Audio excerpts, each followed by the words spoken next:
In this case, she's white in a sport of black people. That's part of the deal. That resentment that you described is what we have to get at. And people don't want to get at it, or they get at it clumsily, or they're not sophisticated enough to understand the resentment, why it's there, and how it's going to have to play out. Tony is going to have to play out on the court. It needs to be much more nuanced, and it needs to be honest, and it's not honest. It just isn't. You have people with all kinds of agendas, and people are afraid. And on your podcast this morning, I talked about how angry I am about national media, which only wants to write about analytics and doesn't want to get into substantive things that are sensitive, that might be the third rail. Everyone's afraid to touch. We're not going to be afraid here. The discussion about Caitlin Clark has to deal with, and I mean initially and loudly, race and culture in America. Historical experience here in our country, it's going to start to make sense. Things are going to start to fall in place. We're going to say, okay. And it doesn't fix what's happening. Knowing about Bacon's Rebellion and the separation between black and white people after that is not going to fix what's happening on the court with Caitlin Clark right now. But I think the lack of understanding, we have a dearth of understanding of American history in our country in general. We don't know a lot about ourselves. Hi, I'm Danielle Romero. Thank you so much for being with me here on my channel, where we talk about American identity, hidden history, family stories. And I did a video on Isaiah Hartenstein. He's the NBA player that called himself, I think he said bright skin. There's a story right now in the WNBA, the Women's Basketball Association. And I don't watch either. I don't watch WNBA, I don't watch the NBA. But I do know about Caitlin Clark. Plenty of sports commentators all over this. And I'm not a sports commentator. There's plenty of journalists. I'm not a journalist. But if you're new to my channel, I'm a trained historian. I love history. I used to be a history teacher. And I feel like in a way I still am a history teacher. Except now I'm being schooled. I have been diving headfirst into American identity. What does it mean to become American? How did we become so binary between are you black or are you white? And the fallout from this. If you don't know what's going on, basically this is a girl who is extremely talented, and she skyrocketed in popularity, and the WNBA has been doing really well because of the audience that she has been bringing in. But of course, there's controversy. I want to get to the meat of this conversation, but just to give you the overview, if you're not familiar, there's a player named Kennedy Carter who basically had a flagrant foul. It got upgraded against Caitlin Clark over the weekend, where it looked like she shoulder checked her really hard to the ground. And there was talk that she called her the B word while she was going up to shoulder check her. What's the issue? Well, part of the issue is that I have seen kind of a lot of things coming up where people are saying that the only reason people care about Caitlin Clark is because she's white. And if she wasn't white, like there are other girls who should be getting this much attention and bringing in this much audience, but they aren't because they're not white. Then there's another angle of like, well, she's basically, this is like a rookie hazing. And this is just what happens when you're new to the game. And, people don't necessarily like the new kid, right? That the new kid at school, especially if the new kid at school is getting straight A's, right? So I want to react to a conversation between two really well-known commentators in this field, and they're going to talk about what's going on here. So I want to jump over to them and let me know if you've been following this story and what you think. Is this a racial issue or not? And I'll give you my thoughts. All right, so I'm just on Twitter. I don't use it a ton. I guess it's X now. Down here, I'm finding Lola. And I want to just watch this. It's just a couple minutes long, but I'll stop it and kind of respond to what they're saying here. This is on ESPN. She played games over the weekend. In a win over Chicago, she got simply shoved to the ground off the ball. The foul was upgraded later to a flagrant one. Yesterday, Clark made only one shot, scored only 3 points as New York beat Indiana by 36 points. Wilbon, where do you want to start? Tony, I don't want to start with a game, a specific game or a specific number of points. Oh, just 3 points. I don't. Because the discussion about Caitlin Clark needs to be much larger than that. And it needs to be much more nuanced. And it needs to be honest. And it's not honest. It just isn't. You have people with all kinds of agendas, and people are afraid. And on your podcast this morning, I talked about how angry I am about national media, which only wants to write about analytics and doesn't want to get into substantive things that are sensitive, that might be the third rail. Everyone's afraid to touch. We're not going to be afraid here. The discussion about Caitlin Clark has to deal with, and I mean initially and loudly, race and culture in America. That's part of this. And basketball is the place, Tony, where it's more often discussed historically. Yes, it started maybe with Jackie Robinson and with certain prize fighters, Jack Johnson, but it's been a basketball discussion.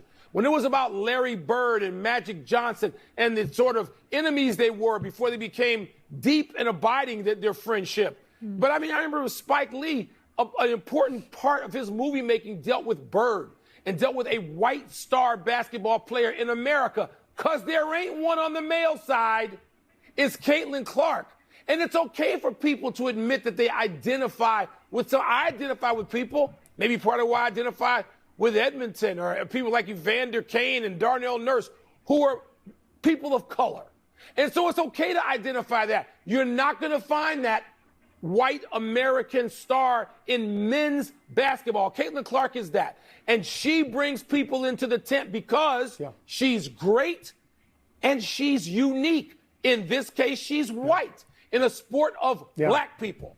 That's part of the deal. I just want to pause here. So I think what he's saying is he connects, he's following other people, people of color, resonate with him, kind of looking up to, I think he's almost saying, like, players, and that people are looking up to her. I'm assuming he means like a white audience, which obviously, depending on how you look at it, but, white people, whatever that really means, they have been the majority of the country for a long time.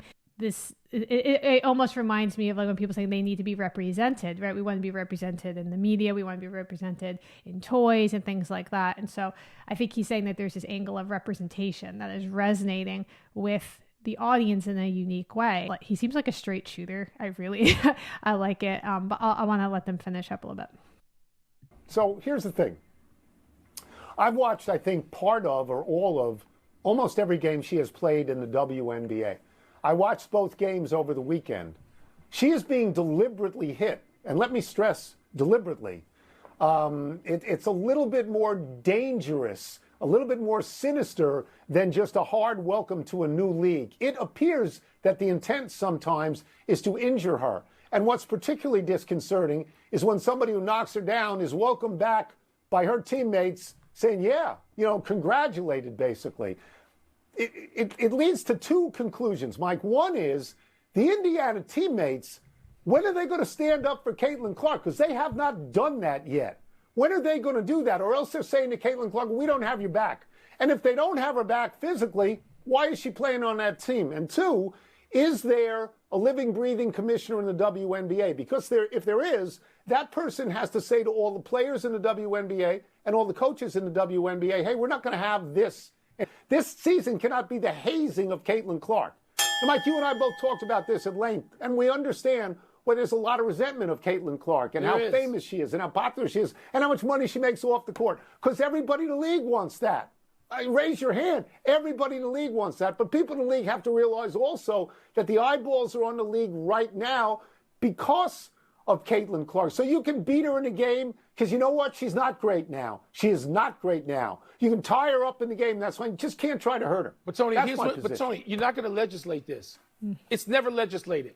That resentment that you described is what we have to get at. And people don't want to get at it, or they get at it clumsily, or they're not sophisticated enough to understand the resentment, why it's there, and how it's going to have to play out. Tony is going to have to play out on the court.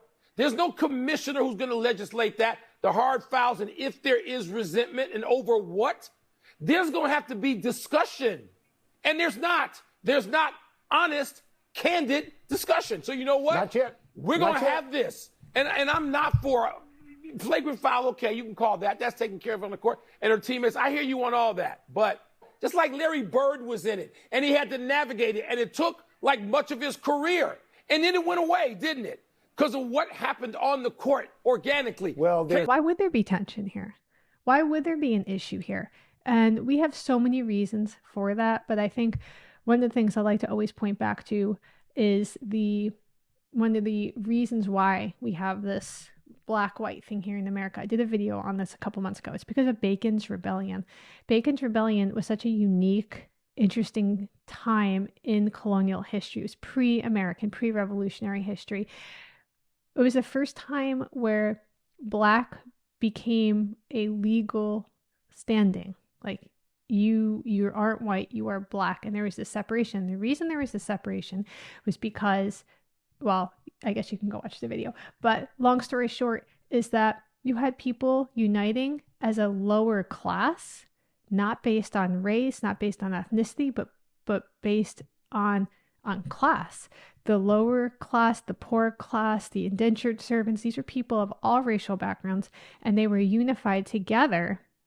And that created such a fear for what was happening in these new British colonies that they had to start separating people. And one of the ways they started separating people was by color, black, white. Now, there's effects to all of this. This is part of the reason why I am so enamored with history. I'm in love with history. And it's because it is like having a secret, the little secret decoding rings that you would get in cereal boxes back when they had good toys in the cereal boxes. It feels a little bit like that, where I'm like, I don't totally understand what's happening right now.